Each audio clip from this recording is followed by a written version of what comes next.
Hello, and welcome to the Perry Connection. I'm your host, Jessie Barth, and with me in the studio is Jeremy Zerbe, who is a senior presently at taping at Perry Central High School, and we will be talking about his compositions. You've already heard the first one, entitled Portage Town. Portage Town. Can you tell me about that? Why did you name it Portage Town, Jeremy? Well, it was a programmatic piece, so a piece that tells a story. From when I was younger, I used to have this fantasy game setting in this city, and Portage Town was the name of the city, and so I wrote that piece kind of in honor of my past and in honor of that. And as I remember, it's a very gentle, um, tinkling sound at the beginning, especially. Can you talk about how the journey through that composition? Yes, right at the beginning of the piece, you hear this main motif, and you'll hear it again at the end of the piece and all throughout the piece. It's basically always present. That motif, it just gives it a continuity that is very special and important. And the motif being like a theme. Yes, a Okay. small theme. All right. It's just four notes, and it's just repeated every time. Yeah. Now, how is that reminiscent of Portage Town, the game? Is that a theme in the game? Well, that just represents the city itself. Okay. It always brings it back to the location. Okay. I think that in good music writing, you should always have your themes that you stick to, and you should always try and represent them in different ways too. Good. Now, you're going to be graduating shortly. And Yes. where will you be going next fall? Pepperdine University, California. And that's near Los Angeles, right? Yes, it's in Malibu. Okay. And is there a reason why you're going to LA? Well, it's the media capital of the world, so Okay. it's a very good place to start if you're looking into a music career. Okay. It's also a very good college and a beautiful campus. And you have a sister, Yes, my sister Marita is also going to Pepperdine. which is nice to have that Yes. family connection. Yeah. So your end result, what you'd love to do is what? Film composition. Film composition. That's the goal at this point. Okay. It might change. Okay. And how long have you had that desire? Ever since I started writing music at age 13, 13. I decided that that would be a really great career. It's something that I would love doing and that people would pay for if it's good. That's right. So how have you prepared to become a famous composer like John Williams? Maybe you'll be the next John Williams. Well, the best way to prepare is to write music. Good. So I've done a lot of that. I've also looked at the method of how other composers write music, and I've looked at different techniques and styles and moods, and I've tried lots of different things.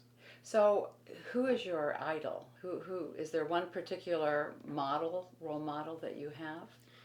Well, I have several who I really love their music. The first one most people in the film world know, Hans Zimmer. He's a very famous composer. He did Pirates of the Caribbean, Inception, all kinds of movies. I really like Hans Zimmer because his style is so diverse. He can do anything, basically. He can do Arabian sounds, he can do traditional fight scene sounds, he can do ambience and electronic music too. So he's just very versatile. Okay. My second favorite is Jóhann Jóhannesson. He's a less well-known composer from Iceland, and he writes very minimalist music. I love how his music has very deep moods and it's very gradual.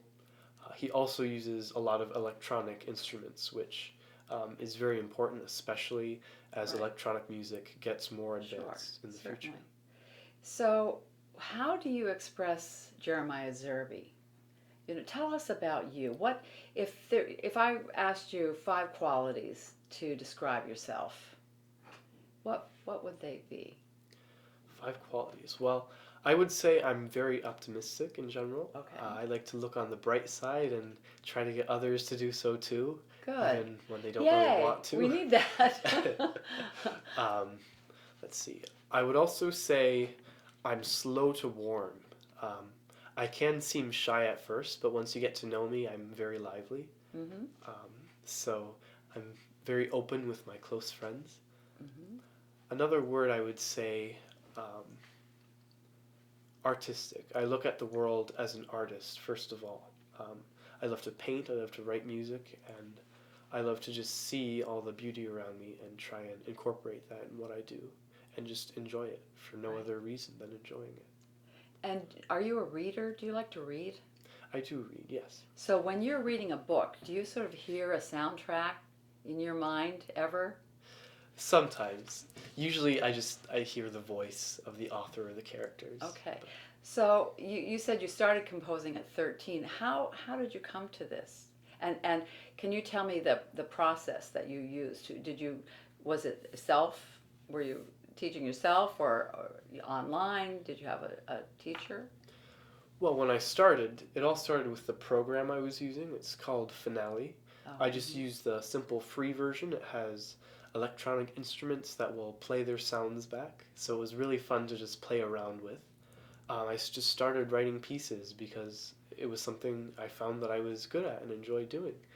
And so when you're using Finale, you can, excuse me, play them on the keyboard, and then even in the software, does it harmonize too? So right off the bat, you had a sense of harmony?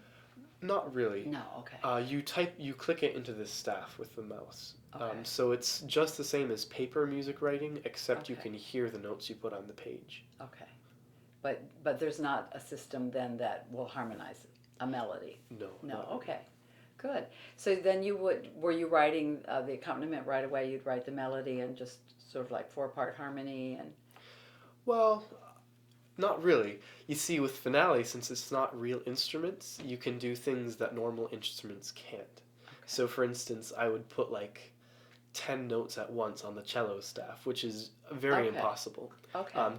But that really did help me get an idea for the sounds that they could make and how to combine those sounds. And so are you, because I've heard your compositions, and I could say, oh, that's a Jeremy Zerbe piece. So when did you sort of lock into your voice? Well, it wasn't immediate, I can tell you Yeah. that. I just kept working and kept doing it, and I found that I was very good at doing certain things, and that certain techniques and certain sounds really appealed to my ear, personally. My style uses a lot of a certain kind of chords. I like major 7th chords. Those are found in jazz sometimes. That's really my favorite chord, and you can probably tell it's a piece that I like if it contains a lot of that chord. So, yes, over time, I kept writing music, and I kept finding these moods that I really liked writing for. And I found these techniques and styles that I would incorporate into later pieces. And then did you take them to your piano teacher, Mrs. Rechberger, Michelle Rechberger? I did show her some of my pieces, yes. Good. Isn't it nice to have that affirmation? It is, yes. Yeah. Good. Now, have you done any recording of your compositions? Do you have a CD or? Yes, I've done Okay. some recording. Okay. I don't have very good recording technology for my live playing. Okay. However, I am able to use the MIDI sounds, the computer-generated sounds, to make some recordings. They're not as high quality as a real orchestra would be, obviously, but it's a good way to practice. Yeah. And I do have a few recordings of myself on the piano, but I don't have the high-quality microphone that I can do that regularly and make a big CD with. Not yet. Not yet. Yeah. Eventually I will. It was interesting, and not only are you a good composer, but you're also quite a fine pianist. How long have you been playing the piano? Just about 10 years, I think. 10 years. Okay. Isn't that a real asset? Yes. To be able to actually play. Mm-hmm. It makes it much better for performance, so other people can actually hear my music. Right. So last Sunday there was a piano fest that you played in, and actually I played in too. This is my last one. Yeah. So 10 years of piano fest for you with Mrs. Rechberger? Just about. Yeah. And so with that playing in the recital, I was sitting there and I heard someone say, when you were finished, oh, he's going to be famous. Is that something you ever think about in terms of the career and how you manage? Because it's a musical artistic career, but it's also a business career. It's almost the business of Jeremiah Zerbe, marketing yourself, presenting yourself, getting your portfolio. And so, have you thought about that end of things yet? I have some. I know that there are certain things you can do to enhance your career, but you can't plan for fame. So Yeah. I wish you could. Then I would. But Well, you also play with the Perry Community Band, and I should say that you won, congratulations, the Roger Wilklow Music Award, which was a $500 gift on behalf of the Perry Community Band in honor of Roger Wilklow, who was a Perry trombonist.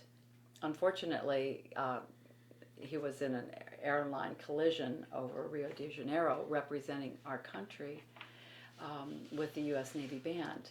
But that's a big honor, Jeremy. it is an honor. Yeah. And so at any rate, last December when you were playing one of your compositions at our concert, I said that the only thing that is perhaps more, how should I say it? The only quality more than being talented is your humility. And I think humility will take you a long way. Don't you think? I think so. Yeah. So I think trusting good and being optimistic, as you say, and certainly having a faith too. Do you write any faith-based music or anything I like don't that? do much. I did arrange a hymn in the bleak midwinter. Oh, right. I did that for the chorus to sing at Christmas time. At the Perry High School. At the high school, yes. Yeah, that's great.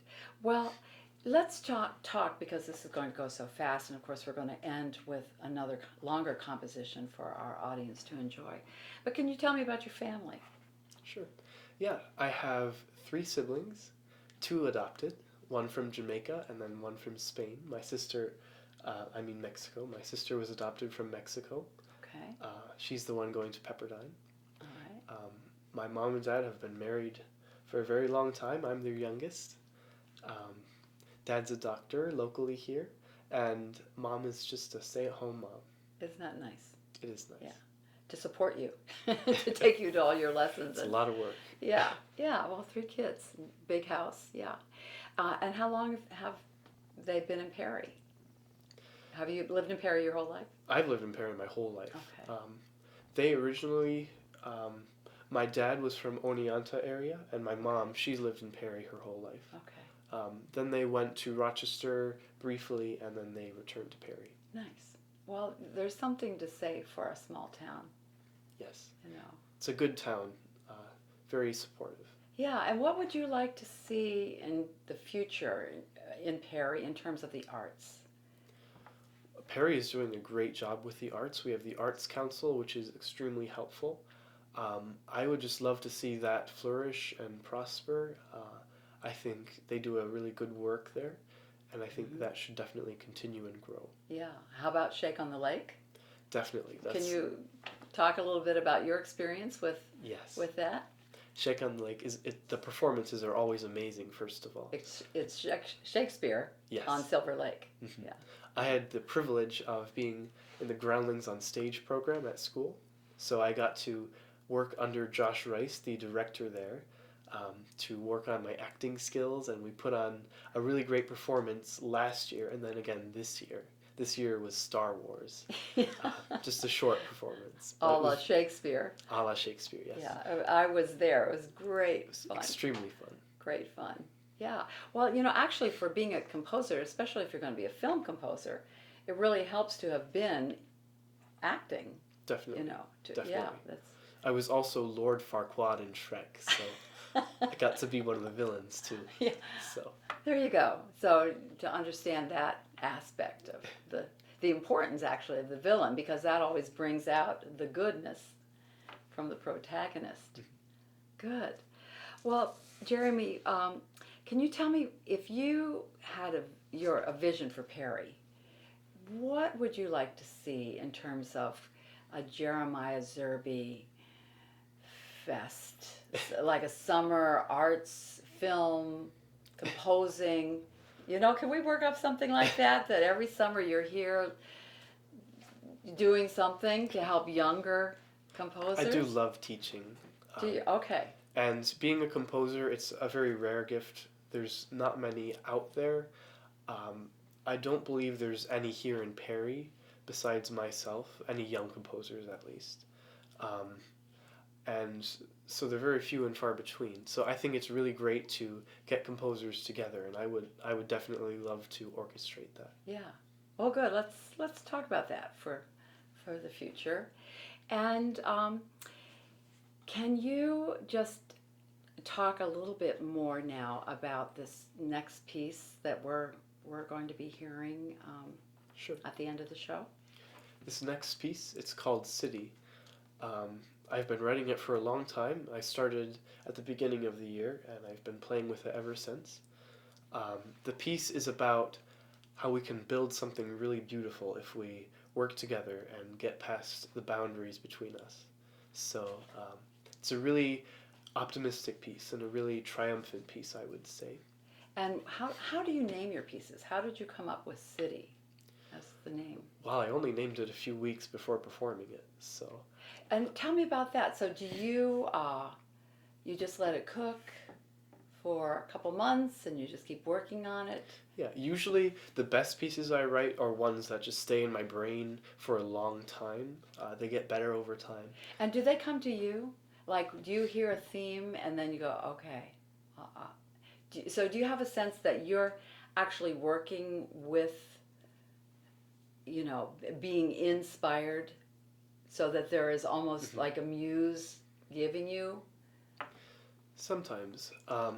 What it feels like, I would say, is the song has lots of possibilities at every point, and you just have to choose the best possibility.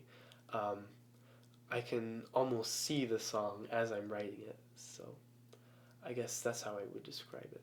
And how do you know when you're done with a piece? Well, that's a really good question, because the difference between a good piece and a bad piece is the form, the ending, all that. So it's a lot of decision making. You have to look at the different points of the piece, where the maximum drama is, but you don't want to end at the point of maximum drama. You have to give it a little bit after.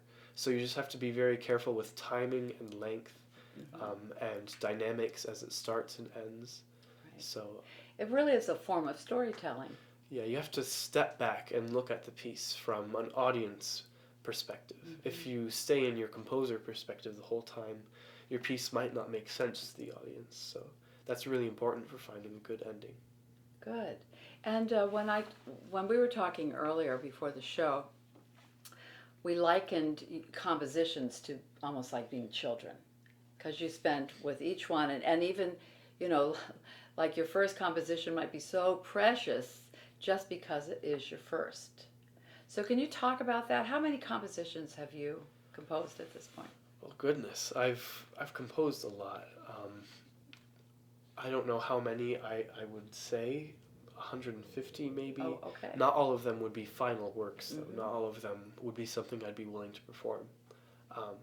I'd say at least 25 that are fairly decent enough to perform. I would say that. And are you interested in learning how to orchestrate? Yes, that is one of my goals in college this next year. That is something that I haven't been able to really master yet. Just too many instruments to focus on. Yeah. So I'm really hoping to learn all about that later. Yeah. And so you might come back to some of your, I don't want to say your favorite, because they're all in your family, so to speak. But you have some, like, for instance, City, is that something you would love to see? Yes, that would be a Orchestrated. really good orchestral piece. Good. Yes. Good. Well, anything else you would like to share before we wrap up and hear City? I think I'm ready to hear it. Okay, good. Well, at that point, I think we'll just say thank you for joining us. And Jeremy, thank you. We wish you all the best with your career. We look forward to having you on the show again, and we can mark your progress. And so, why don't you formally introduce the piece? I hope you enjoy my performance of City.